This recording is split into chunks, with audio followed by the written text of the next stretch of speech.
I'm going to share with you what might be my most controversial genealogy advice ever. Did you know genealogy advice could even be controversial? First, a little bit of background.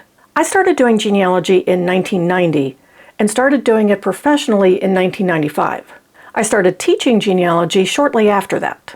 Something I've noticed a lot over the years is the phrase, "Well, I fell down a rabbit hole with that research." Usually it's part of an explanation about how you started to research one thing and then split off on a tangent and then really followed that tangent to great depths. If that sounds familiar, let me know down in the comments. I know I've certainly said it before. Over the years, myself and countless other genealogy educators have given tips and advice for how to stay focused and how to stay out of those proverbial rabbit holes. But I'm beginning to rethink that. With everything that's been going on in the world over the last 3 years, it's been really hard to focus on anything, let alone genealogy. Late in 2022, I decided that in 2023, I wasn't going to set any genealogy goals. In fact, I called it ungoaling. I decided that I was going to follow the research wherever it took me, including going down rabbit holes if I felt like it. In that process, I've really begun to rethink our approach to rabbit holes and how I think that we're actually thinking about them the wrong way. I don't think that there's something that we should feel bad about or feel like they're a waste of time.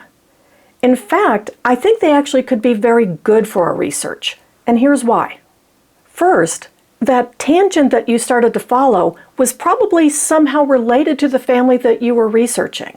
Sure, you might have spent 3 hours researching the family of the brother-in-law of your ancestor, but that could still have had an impact on your ancestor. I know my brother-in-law's family impacts him, which impacts my sister, which impacts me. The same is true of our ancestors. They didn't live in vacuums. Also, following these tangents can expose us to records and resources that we might not have ever seen before. Records and resources that we can use in future research. We might have even developed some new search strategies. And the more search strategies that you have, the better. So the next time that you're doing some research and you fall down a rabbit hole and you start to feel bad about it, ask yourself these questions. Did I learn anything about my family, even if it was a collateral relative? Did I learn about any new records or resources that I hadn't used before? Did I learn any new search strategies that I can use in the future? And finally, did I enjoy myself? If you can answer yes to any of those questions, I say, good for you. There's nothing wrong with researching something just because you enjoy researching it. Don't discount the experience you gained in doing that research, and don't discount doing research just for the enjoyment of it. If you're ready to go down a research rabbit hole, check out this video here that will point you to millions of records that you can use in your genealogy. And it's free. So go check that out and have fun with your family history.